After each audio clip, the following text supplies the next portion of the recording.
Flashback. Welcome back to my channel Mou blogs. তোমরা কেমন আছো সবাই? আশা করি ভালো আছো, আমিও ভালো আছি। তো চলো ভিডিওটা স্টার্ট করা যাক। তো বাইরে হচ্ছে বৃষ্টি আর আমি এইখানে চলে এসেছি লুচি ভাজতে। ভাবলাম যে চলো আজকে একটু লুচি ভাজা যাক, কারণ অনেক দিন ধরে লুচি খাওয়া হয় না, তাই একটু লুচি ভাজলাম। কারণ কি বলতো, আমরা তো কদিন ধরে তেল পোড়াচ্ছি না, তার জন্য লুচিটা ভেজে নিয়েছি। আর এইখানে মা আজকে পুজো দিচ্ছে, কারণ আজকেই ফার্স্ট আমাদের পুজো দিল।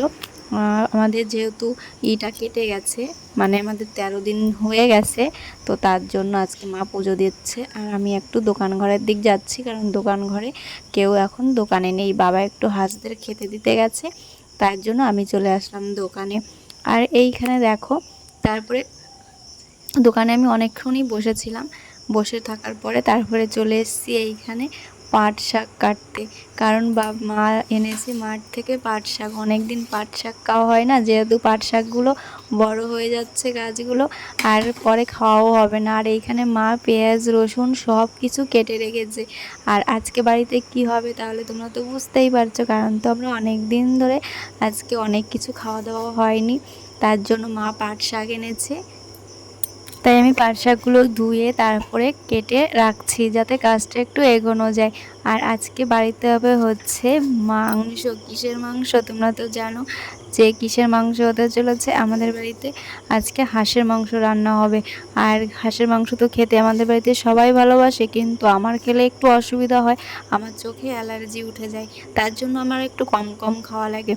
তো আমি যতটা পারি ততটাই খাবো, তারপরে দেখা যাবে। আজকে অনেক দিন পরে খাচ্ছি, তার মানে আজকে কবজি ডুবিয়ে খাওয়া হবে, তাই না বলো? তো চলো দেখা যাক। তারপরে এখানে পাট শাকগুলো দেখো আমি কাটছি, কারণ কাটতে অনেকটাই সময় লাগছে, যেহেতু পাট শাকগুলো এখন একটু বড় হয়ে গেছে, তাই একটু কাটতে একটু বেশি সময় লাগছে। যেহেতু অতটা কুচকুচ করা লাগে না, বড় বড় করে কাটলেই হয়ে যায়। আর ছেলে গেছে টিউশনিতে, ও এখনও বাড়িতে আসেনি।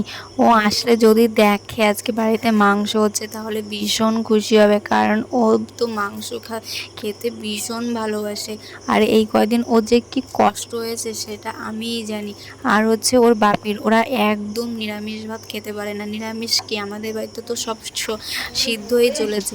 আর এই দেখো ও আনন্দে আত্মহারা ও বাড়িতে চলে এসছে, আর এসে ভীষণ খুশি, ভীষণ খুশি দেখে। মানে কি বলতো, অনেক দিন ধরে মাংস খায়নি, তো তার একটা এফেক্ট ওর উপর পড়ে গেছে। আর এখন দেখে সেটা ভীষণ খুশি হয়েছে যে আজকে ও মাংস দিয়ে ভাত খাবে। তার মানে বোঝাচ্ছে ও কতটা খুশি হয়েছে। আর খুশি হয়েই আমাকে বলছে কোলে নাও। তারপরে আমি ওকে একটু কোলে নিলাম, আর কতটা খুশি হয়েছে দেখো। ওর খুশি দেখে আমারই খুশি লাগছে। তারপরে আমি বলছি বাবা এবার আমি পড়ে যাব, এবার নেমে যাও। তারপরে ও নেমে গেছে। তারপরে দেখো আমি এইখানে রান্নাটা আবার শুরু করে দিয়েছি। আর এইখানে ভাজছি পেঁয়াজ আর হচ্ছে রসুন, যেহেতু এখন আমি বসাবো হচ্ছে পাট শাক। কারণ কি বলতো, পাট শাকের মধ্যে যদি পেঁয়াজ রসুন না দেওয়া হয় ভাই, খেতে টেস্ট লাগে না। তার জন্য আমি এখানে পেঁয়াজ রসুন ভেজে নিচ্ছি। আর এখন দেব হচ্ছে পাট শাক।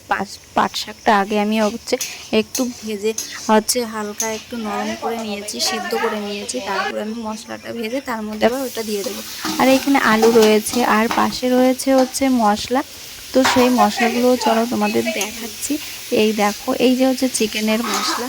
তো এই মশলাগুলো এইখানে আর রয়েছে, তো এইগুলো আমি পরে ভেজে নেব, আগে এক একটা করে নিই। আর এইখানে হচ্ছে মাংস, এই দেখো। আর আজকে সবাই যে কত ভালো খাবে সেটা তো আমি বুঝতেই পারছি। তো এইখানে দেখো আমার ছেলের আনন্দে আত্মহারা হয়ে গেছে, ভীষণই খুশি, ও ভীষণই খুশি। মানে কি বলবো, ওকে বারবার বলছি যে স্নান করে আসো, স্নান করে আসো, মানে ও এতটা খুশি ও স্নান করতেই যেতে চাইছে না। তারপরে ওকে আমি একটু বকা দিলাম যে স্নানটা করে আসো। আর দেখো কতটা বদমাইশি করছে, ভীষণই বদমাইশি করছে এখানে দাঁড়িয়ে দাঁড়িয়ে। তো তারপরে রান্না শেষ করে আমরা খেতে বসে গেছি। আর চলো গাইস, ভিডিওটা আমি আর বড় করতে পারিনি। তো ভিডিওটা যদি ভালো লাগে লাইক কমেন্ট চ্যানেল সাবস্ক্রাইব করে দিও, আর যারা ফেসবুক থেকে দেখছো তারা ফলো করে নিও। আর সবাই ভালো থেকো, সুস্থ থেকো, নেক্সট ভিডিওর জন্য অপেক্ষা।